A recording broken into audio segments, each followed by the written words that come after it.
సాహితీ మిత్రులందరికీ హృదయపూర్వక నమస్కారాలు. ఉదయబాబు మాస్టర్ కథలు ఛానల్ మీ అందరికీ శుభ స్వాగతం పలుకుతోంది. సీనియర్ కథా రచయిత కొత్తపల్లి ఉదయబాబు రచించిన మనసు చేసిన న్యాయం 4వ భాగం మీకోసం. అంతే, ఆవిడ కంఠం పెంచింది. ఏమిటే నువ్వు నన్ను వేలెత్తి చూపిస్తున్నావా? మీ నాన్నకి ఆ రోజే చెప్పానే, ఆ పల్లెటూళ్ళలో మీ అమ్మ దగ్గర దాన్ని వదలొద్దు, ఆ పాత చింతకాయ పచ్చడి పెంపకం దానికి వద్దయ్యా అని. అక్కడ మీ నాన్నమ్మ చెప్పినవన్నీ ఇక్కడ నాకు పాఠాలుగా నేర్పుతున్నావుటే. కూతురిగా నీ దగ్గర చీర తీసుకునే అధికారం కూడా లేదా నాకు? కని పెంచి పెద్ద చేసిన తల్లిని నన్ను అంత మాట అంటావా? మన ఇంట్లో ఏనాడైనా నోరు విప్పి మాట్లాడని నువ్వు నా తప్పుని ఎత్తి చూపిస్తావా? అసలు నిన్ను కాదే, అల్లుడిని అడుగుతాను నేను చేసింది తప్ప అని హాల్లోకి రయ్యమని దూసుకొచ్చేసింది ఆవిడ. వెనుక వదిన అమ్మా అమ్మా అని వారిస్తున్నా వినకుండా అమ్మ వదిన వెనకే హాల్లోకి వచ్చేశారు. ఏమయ్యా, నువ్వు మీ ఆవిడకి కొన్న చీరల్లో ఒక చీర నాకు నచ్చి తీసుకెళ్లాను. దానిని నా కూతుర్ని అడిగి తీసుకెళ్లేదు. అది తప్ప రైటా నువ్వు చెప్పు అని అన్నయ్య సోఫా పక్కన నిలబడి అడిగేసింది. అన్నయ్య వెంటనే టక్కుని లేచి నిలబడ్డాడు. నేను కొన్న చీర కట్టుకున్నారుగా, సినిమాకి వెళ్దాం మన ఇద్దరం సూటిగా అడిగేశాడు అన్నయ్య. అక్కడున్న అందరం నిర్ఘాంతపోయాం అన్నయ్య మాటలకి. ఏమిటి, నన్ను అత్తగారనే గౌరవం లేకుండా నువ్వు నా కూతురికి కొన్న ముష్టి చీర కట్టుకొచ్చానని మంచి మర్యాద లేకుండా సినిమాకి వెళ్దామా అంటావా? నీకు అసలు మతి ఉండే మాట్లాడుతున్నావా? ఏమన్నయ్యా, మీ కళ్ళ ముందు మీ వియ్యపురాల్ని నన్ను మీ అబ్బాయి ఇంత మాట అంటుంటే నిమ్మకు నీరెత్తినట్టు కూర్చుంటారా? మీ కుటుంబానికి అసలు మానమర్యాదలు ఉన్నాయా? ఎవరితో పడితే వాడితో సినిమాకి షికారికి పోవడానికి నేను బజార్దాన్ని అనుకున్నారా అని పెద్ద కంఠం పెట్టుకుని అరిచేసింది. నాన్నగారు సమాధానం చెప్పబోయారు. దానికి అన్నయ్య, నాన్నగారు మీరు ఆగండి, నేను సమాధానం చెప్తాను అన్నాడు. వెంటనే అమ్మ అడ్డుకుంది. ఒరే పెద్దాడా, నీకు అసలే ఆవేశం ఎక్కువ, నువ్వు మాట్లాడకు. ఎదురుగా మీ నాన్నగారు ఉన్నారు, ఆయన అడిగిందిగా ఏది న్యాయమని, ఆయనే చెబుతారు సమాధానం అని అన్నయ్య జబ్బ పుచ్చుకుని ఆపింది. దానికి నాన్నగారు లేచి కూలుగా, ఆవిడ ఎంత మానమర్యాదలు గల మనిషో కనిపిస్తోందిగా, ఆవిడికి సమాధానం నేను చెప్పక్కర్లేదు. ఈ సమస్య వాడిది. వాడి భార్యకి కొన్న చీర కట్టుకుని మన ఇంటికి వచ్చి మనకు మానమర్యాదలు నేర్పుతోంది. నువ్వే తగిన సమాధానం చెప్పుకోరా అని తన పడక గదిలోకి వెళ్ళిపోయారాయన. ఇప్పుడు చెప్పండి, మానమర్యాదలు లేనిది మీకా మాకా? మీ మనస్తత్వం తెలిసి విజయ నేను కొన్న చీరలు మీకు చూపించడం దాని తప్పు. పోనీ చూపించిందే అనుకుందాం. మీకు నచ్చిన చీర తీసుకుని మీ బ్యాగులో పెట్టేసుకుంటే అదేం చేయగలదు? పెద్దవారు, మీకు తెలియాలి కదా. అది ఇప్పుడు మీ ఇంటి పిల్ల కాదు, మా ఇంటి కోడలు, నా భార్య. పైగా ఆ చీర కట్టుకువచ్చి దానికి నేను కొన్న చెప్పులు వేసుకురావడానికి మీకుండాలి మానమర్యాదలు. మీ ఆయన అవి కూడా మీకు కొనిపెట్టలేరా? ఆ చీర మీరు సింగారించుకుని మా ఇంటికి రావడం ఇంకో తప్పు. పైగా నేను చేసింది తప్ప అని అడగడం మరో తప్పు. నేను నా భార్యతో కలిసి సినిమాకో షికారుకో వెళ్ళేటప్పుడు తాను ప్రత్యేకంగా అందంగా నా పక్కన కనిపించాలని ఆ చీరలు కొన్నాను. మర్యాద మర్చిపోయి అల్లుడనే గౌరవం లేకుండా నన్ను అడిగారు కాబట్టే నేను కూడా మిమ్మల్ని అలా అడిగాను. మీరింకా ముందుకు పోయి నేను బజార్దాన్ని అనుకున్నారా అన్న మీ ప్రశ్నకు సమాధానం ఒకసారి వీధిలో వెళ్ళి అడగండి, చుట్టుపక్కల వాళ్ళే చెబుతారు సమాధానం అన్నాడు అన్నయ్య సీరియస్ గా. అమ్మో, ఎంత గుండెలు తీసిన బంటు కుటుంబం కాకపోతే నిన్ను నా మీదకి ఉసిగొల్పి మీ నాన్నగారు లోపలికి వెళ్ళి పడుకుంటాడా? చూస్తాను. ఈ సంగతి నలుగురిలోనూ పెట్టి నేను ఏం తప్పు చేశానో పెద్ద మనుషుల మధ్య అడుగుతాను అంది ఆవిడ ముక్కు చీరుతూ.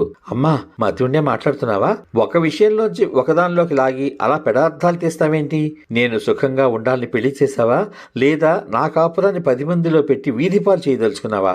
ఆడపిల్లను ఇచ్చుకున్న దానివి వియ్యాల వారింటికి వచ్చి ఇలా మాట్లాడావని 10 మంది పెద్దల్లో చెబితే వాళ్ళు నీకే బుద్ధి చెప్తారు. నువ్వు చేస్తుంది తప్పమ్మా. దయచేసి ఈ గొడవ ఎంతటితో వదిలేసి తమ్ముడిని చెల్లెళ్ళని తీసుకుని వెళ్ళిపోమ్మా. నా కాపురం నన్ను చేసుకొని అమ్మా, ప్లీజ్ అమ్మా అని వదిన అత్తయ్య గారి కాళ్ళ మీద పడింది వెక్కి వెక్కి ఏడుస్తూ. ఆవిడ రోషంగా ముక్కు ఎగరేసింది. బేష్, బాగుందే, చాలా బాగుంది. నిజంగా నేను తప్పే చేశాను. నాకు చీరలు నగలు ఫ్యాషన్లు పిచ్చని నీకు తెలిసి చీరలు చూపించావు. ఆవిడ ఇంకా ఏదో చెప్పబోతోంది. పెళ్ళైన 3 నెలలకి మొట్టమొదటిసారి నిన్ను చూసిన ఆనందం ఒక పక్క, ఆయన నన్నెంతో ప్రేమగా చూసుకుంటున్నారన్న సంతోషం నీతో పంచుకోవాలని మరో పక్క. అంతే తప్ప నేను నీ గురించి అసలు ఆలోచించనే లేదమ్మా. ఆ మాటలు వింటూ ఆమె వెటకారంగా నవ్వింది.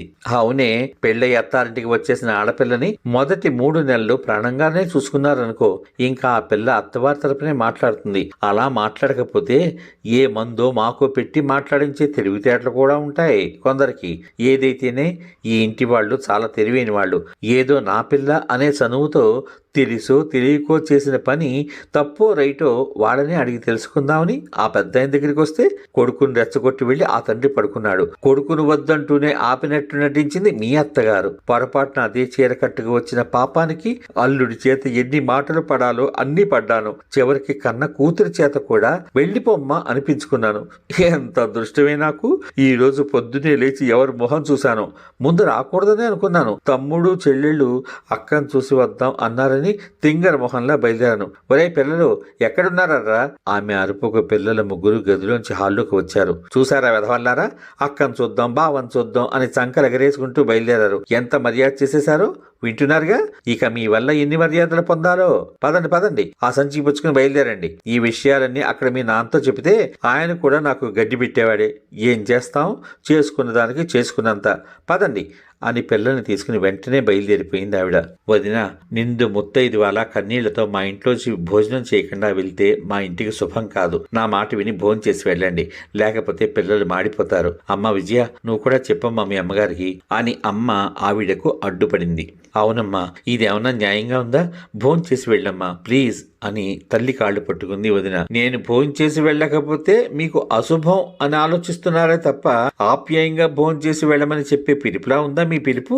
అత్తా కోడళ్ళు తల్లి కూతుళ్ళు అయిపోయారు. కన్న తల్లిని నేను పరాయిదాన్ని అయిపోయాను. అంతా నా కర్మ. ఇంత జరిగాక నేను ఒక్క క్షణం కూడా ఇంట్లో ఉండను. విజయ, నీకు కాపురానికి వచ్చేప్పుడు పెట్టిన పాత్ర తీసివ్వు. మీ ఆయన కొన్న ఈ చీర ఇక్కడే విప్పేసిపోతాను. అలాగే నేను మొన్న వదిలేసిన నా చెప్పులు కూడా ఎక్కడున్నాయో కాస్త వెతికిపెట్టు అందామె ముక్కు చిదుతూ. అమ్మా ప్లీజ్, ఈ ఒక్కసారి నా మాట విను, కాస్త ఇంగిలిపడి వెళ్ళమ్మా అంది విజయ ఇంకా గట్టిగా తల్లి కాళ్ళు పట్టుకుని. నువ్వు తీసిస్తావా, నన్ను తీసుకోమంటావా? నన్ను అనవసరంగా విసిగించుకో. ఆమె కోపంగా విధించుకోపోయింది. అన్నయ్య ఒక్కసారి వదిన రెక్క పుచ్చుకుని పైకి లేపాడు. విజయ, ఆవిడ వెళ్తాను అన్నప్పుడు నీకు అంత పంతమేమిటి? ఆవిడని వెళ్ళని అన్నాడు. వదిన ఏదో చెప్పబోతుంటే అమ్మ అంది కంగారుగా, అన్నం వేళకు ఇంటికొచ్చిన శత్రువుకైనా అన్నం పెట్టి పంపించాలరా నాన్న, నువ్వలా అనుకురా. దాంతో అన్నయ్య విసుగ్గా బయటికి వెళ్ళిపోయాడు.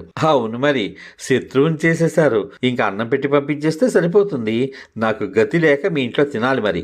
అత్తయ్య గారు వదిన గదిలోకి వెళ్లి 5 నిమిషాల్లో తిరిగి వచ్చింది. ఇప్పుడు ఆమె ఒంటి మీద కొత్త చీర లేదు. ఈలోగా నాన్నగారు హాల్లోకి వచ్చారు. అమ్మాయి తయారు, నువ్వు చేస్తుంది చాలా తప్పు. కుటుంబ పెద్దగా చెబుతున్నాను, భోంచేసి వెళ్ళమ్మా అన్నారు. అవునన్నయ్యా, అందుకే జరుగుతున్న భాగవతం అంతా మిగతా వాళ్ళకి వదిలేసి లోపలికి వెళ్ళిపోయారు. ఏదో గిల్లి జోలపాడడం అంటే ఇదే అని ఆయనకు సమాధానం చెప్పేసి, ఒరేయ్ నువ్వు వెళ్ళి బయట చెప్పుల స్టాండ్ లో నేను ఎప్పుడు వేసుకునే చెప్పుల జత ఉంటుంది, అది తీసిపెట్టు. ఆ పక్కనే అక్క కొత్త చెప్పుల జత ఆ స్టాండ్ లో పెట్టేశాయి అని కొడుకు పరమాయించింది ఆమె. ఆ తర్వాత వదిన వైపుకి తిరిగి, అమ్మా కూతురా, ఒకసారి నన్ను వెతుక్కుంటే వెతుక్కో, నేనేం పట్టుకెళ్ళలేదమ్మా, పదండమ్మా పదండి అని ఆవిడ పిల్లల్ని తీసుకుని గుమ్మం దాటింది. అమ్మా అమ్మా అమ్మా ప్లీజ్ అని ఏడుస్తూనే వెనకాలే వెళ్ళింది వదిన. ఆవిడ కరగలేదు, వెను తిరిగి చూడలేదు. చెప్పులు వేసుకుని గేటు తీసుకుని రోడ్డు మీద నిలబడింది పిల్లలతో సహా. అప్పుడే వచ్చి ఆగిన ఆటో మాట్లాడి ఎక్కేసింది. సర్పద్రష్టలా చూస్తూ ఉండిపోయాం మేమంతా. మేము సంభాళించుకుని వెనక్కి తిరిగేసరికి వదిన గుమ్మంలో కళ్ళు తిరిగి పడిపోయి ఉంది. అమ్మ కంగారు పడిపోయింది. అమ్మ, నేను వదినను జాగ్రత్తగా మంచం మీద పడుకోబెట్టాం. తువ్వాలు ఒక చివర తడిపి తెచ్చి అమ్మకిచ్చాను. అమ్మ వదిన ముఖం దాంతో తుడిచింది. అని నీరసంగా కదిలింది గాని వదిన కళ్ళు తెరవలేదు. నాన్నగారు వెంటనే పక్క వీధిలో ఉన్న ఆయుర్వేదం హాస్పిటల్కి వెళ్లి 10 నిమిషాలతో డాక్టర్ అంకుల్ని వెంట పెట్టుకొచ్చారు. ఆ ఊరు వచ్చినప్పటి నుంచి అంకుల్ మా కుటుంబ స్నేహితుడు అయిపోయారు. వాళ్ళ అమ్మాయి నాతోనే చదివేది. ఆయన వదిన నాడిపట్టి చూసి, మరేమీ కంగారు పడాల్సిన పని లేదండి, అమ్మాయి నీళ్ళొసుకుంది, మీ తాత కాబోతున్నారు అన్నారు సంతోషాతిరేకంతో. నాన్నగారి ముఖం ఆనందంతో వెలిగిపోయింది. ఎంత శుభవార్త చెప్పారు అన్నయ్య గారు, ఉండండి మీకు ఇష్టమైన కాఫీ తెస్తాను అని అమ్మ సంతోషంతో వంటింట్లోకి వెళ్ళింది. అమ్మ ఆయనకి చిక్కటి కాఫీ ఎక్కువ పంచదార వేసి ఇచ్చింది. ఆయనకి అలా తాగడం చాలా ఇష్టం. నాన్నగారికి వదినకి బోర్నవిటా కలిపి తెచ్చింది. ఈలోగా వదిన కళ్ళు తెరిచింది. అమ్మా విజయ, ఎలా ఉంది? బాగా నీరసంగా ఉన్నావు, ముందు ఇది తాగు అని అమ్మ వదినను లేపి కూర్చోబెట్టి పొదివి పట్టుకుని వేడి బోర్నవిటా దగ్గరుండి తాగించింది. వదినకు కాస్త ఓపిక వచ్చింది. అప్పుడు వదినను అమ్మ ఎందుకో పరిశీలనగా చూసింది. ఏదో అర్థమైనట్లు. వదినను అడుగుదామని ఆ సమయంలో అడిగితే బావుండదేమోనని ఆగిపోయినట్లు అనిపించింది నాకు. హార్దిక అభినందనలమ్మాయ్ అన్నారు డాక్టర్ అంకుల్. వదిన అర్థం కానట్టు చూసింది. అప్పుడే అన్నయ్య కూడా సరిగ్గా లోపలికి అడుగుపెట్టాడు. హార్టీ కంగ్రాచులేషన్స్ మోహన్, నువ్వు తండ్రివి కాబోతున్నావయ్యా అని అన్నయ్యతో కరచాలనం చేసి, మరి నేను వెళ్ళొస్తాను, అవసరమైతే అబ్బాయి చేత కౌరు పంపండి సార్, వచ్చి చూస్తాను అనేసి వెళ్లిపోయారాయన. పెద్దాడా, విజయ్ని లోపలికి తీసుకెళ్లి పడుకోబెట్టు, కాసేపు నువ్వు పక్కనే ఉండు, తనకి ధైర్యంగా ఉంటుంది అంది అమ్మ అన్నయ్యతో. అన్నయ్య కళ్ళల్లోకి భయంగా చూసి తల వంచుకున్న వదినను అన్నయ్య మెల్లగా తన గదిలోకి తీసుకెళ్లాడు. వారిద్దరిలోనూ తాము తల్లిదండ్రులమవుతున్నాము అన్న ఆనందం మాత్రం ఎక్కడా కనిపించలేదు. సశేషం. ఇంతవరకు మీరు సీనియర్ కథా రచయిత కొత్తపల్లి ఉదయబాబు రచించిన మనసు చేసిన న్యాయం 4వ భాగం విన్నారు. ఈ వీడియో మీద మీ అమూల్యమైన అభిప్రాయాలను వీడియో కింద పొందుపరచమని కోరుకుంటూ మళ్ళీ 5వ భాగంలో మరలా కలుసుకుందాం. స్వస్తి.